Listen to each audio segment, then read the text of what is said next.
साकोली तालुक्यातील शिवणीबांध गावातील लोक आता माकडांच्या आतंकाखाली आहेत.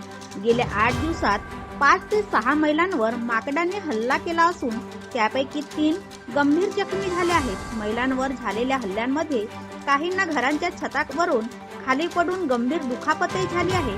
गावात माकडं फक्त महिलांवरच नाही तर लहान मुलांवर, शाळकरी विद्यार्थ्यांवर आणि घरगुती वस्तूंवर देखील हल्ले करत आहेत.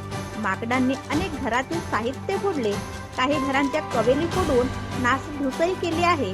सर्व काही झाल्याचे मुख्य कारण म्हणजे शिवणीबांध येथील पाटबंधारे विभागाच्या कार्यालयाजवळ असलेली झाडे, जिथे माकडं मोठ्या प्रमाणात वावरतात.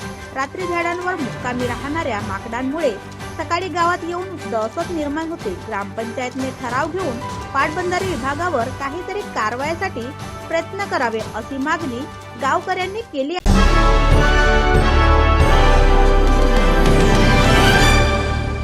नाव सांगा. मंगला अशोक चाचेरे, राहणार शिवणीबांध. सध्या आपल्या गावी माकडे येतात. हो, सध्या काय त्रास आहे तुम्हाला आपल्या मोहल्ल्यात? मोहल्ल्यात खूपच त्रास आहे. धावतात ते मनमाने, कपडे धुवी राहिला का, भांडे घासत राहिला का, आमचं ते पूर्ण कवेलीच फोडून टाकला.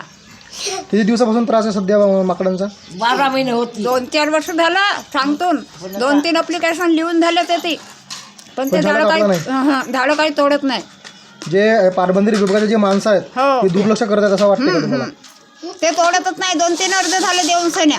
जर झाड कापला तर बंदर जातील असं वाटतं तुम्हाला? हो, ते झाडात म्हणूनच राहतात नाही येतात. एक कवेलीनुसार आमच्या घरावर म्हणजे नुकसान झाली आहे. नुकसान झाली आहे. आणि ते बाई आमच्या घराजवळची माझी जाऊ पडली. टोंगरे फुटलं, बांगड्या फुटल्या तिच्या. ह्या टोंगऱ्याला लागला, कमरेला झटका लागला. नाव सांगा तुमचा. दुर्गा अनिल बानारकर, राहणार शिवणीबांध. काय त्रास काय आहे बंदरांचा सध्या आपल्या गावात? त्या इरिगेशन खाता आहे आमच्या गावी. त्या बंगल्यामध्ये खूप झाड आहेत. ते खूप बंदर आहेत. ते रोज त्रास.